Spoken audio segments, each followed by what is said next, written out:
So in the front you have your camera.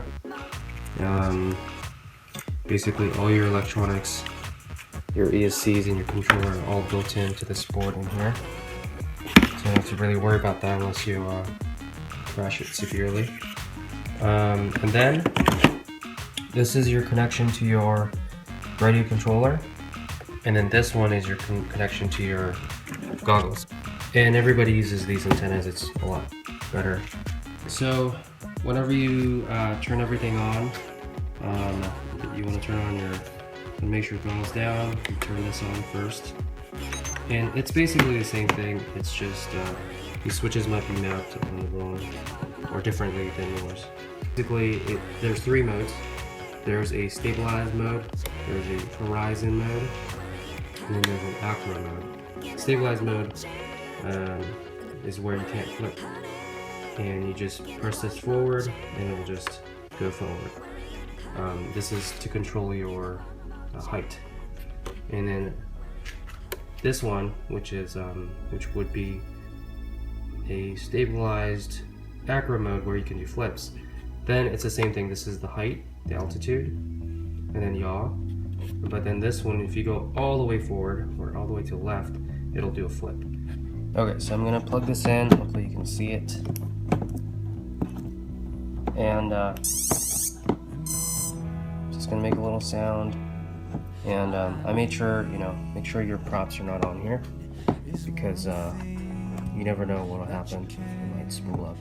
In the beginning, for your quad, the default arming sequence is down on the left side throttle and in.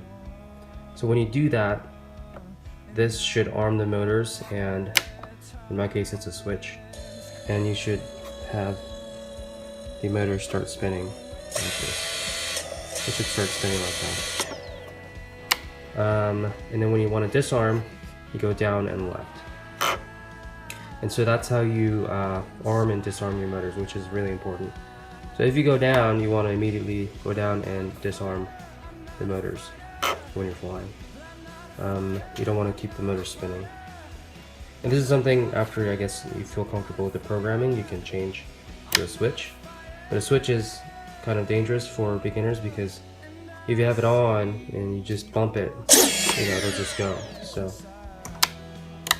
this is a good way to make sure you know. It's kind of like a Phantom. Okay, so next thing is the flight controller modes. One, it's blinking once. Horizon mode. Mode 1.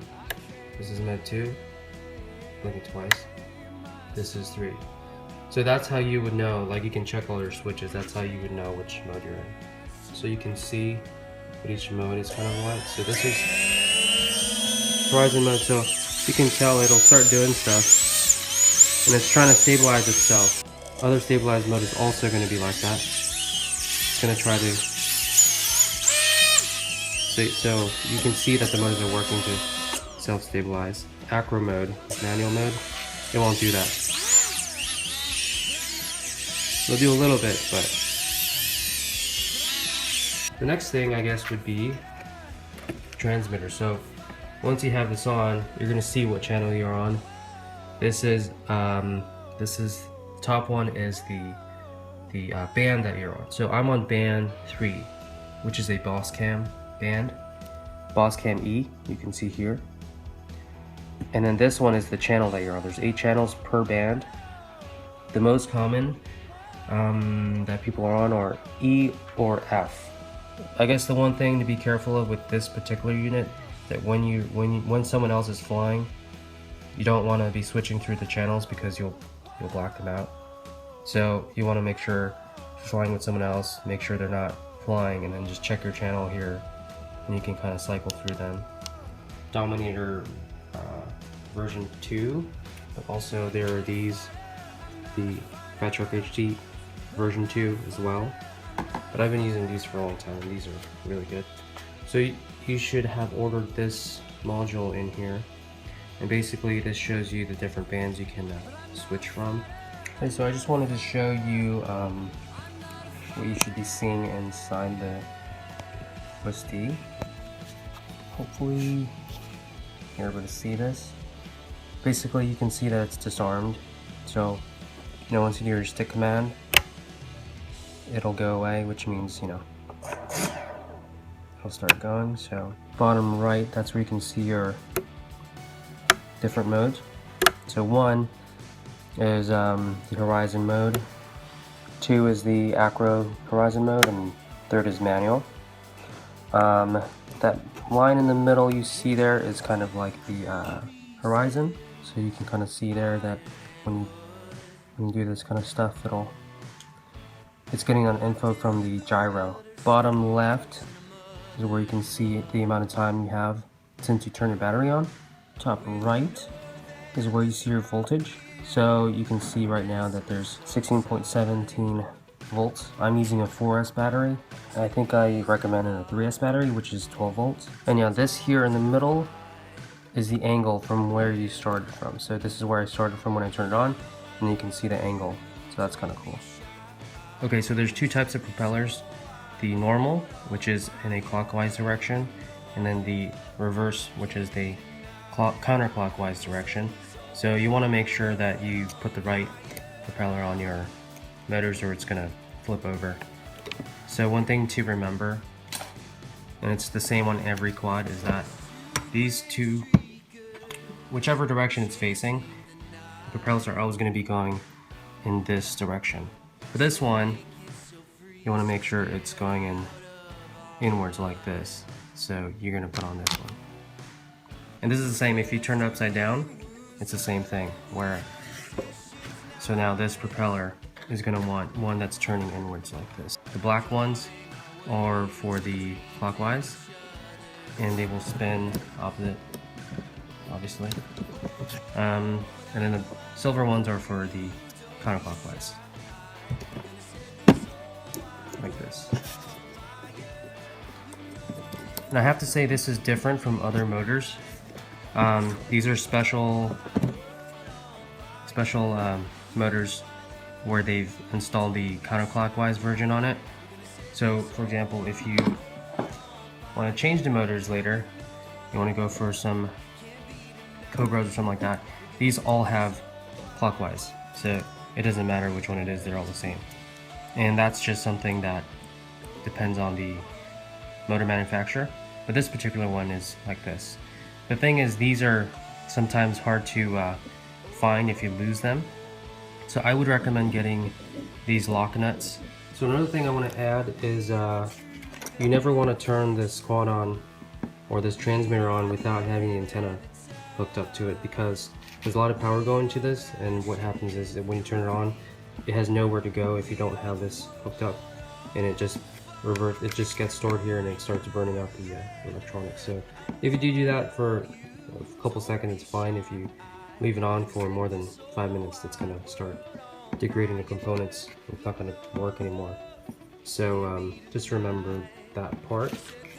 Canopy is held down by a rubber band.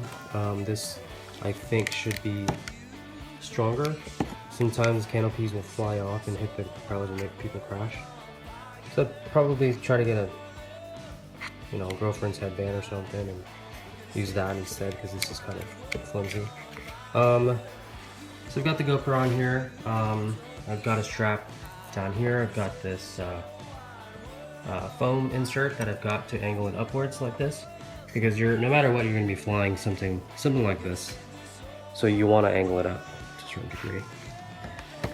Here is what I wanted to show you, where you can actually, choose your angle here. When you begin, you should probably have it just pointing straight out. But as you get better, you start flying faster, you're going to want to angle this up, because then you're going to just start seeing the ground when you fly. So you can fly it like this without the canopy. If you want to put the canopy on, you would take this GoPro off, put this in first. So the last thing is I have this case that I got. It's a pretty cool case, and it fits. I can fit 2 quads in here and my transmitter, and put this on to protect it. I can actually fold up a vortex and then put it in here as well. And then I've got goggles that fit right in here. It's kind of a tight fit when you have this one on with the faceplate, so you can cut it out with the knife. Otherwise, these fit right in. very nicely like this. So that's pretty nice. And this is so fit your four batteries, and it'll also fit your charger and your GoPros, extra stuff, whatever. So you can actually fit 2 quads, charger, batteries, everything into this little case, and it's very small. If you can see on the side here, very small.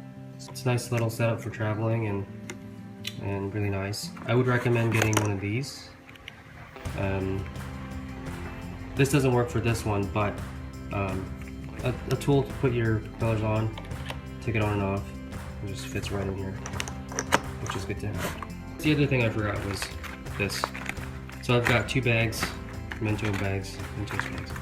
One is for the clockwise and one is for the counterclockwise, and I put this label in here so I know which one's which. So this one is normal, this one is reverse. This is clockwise, counterclockwise. I just keep it in here, I just close it out and just put it in. So that's everything. This is my other quad. This is my Minion. This one, as you can see, has the tilt on it, so it flies like this and should be pretty fast. And this all fits in here, so it's pretty awesome.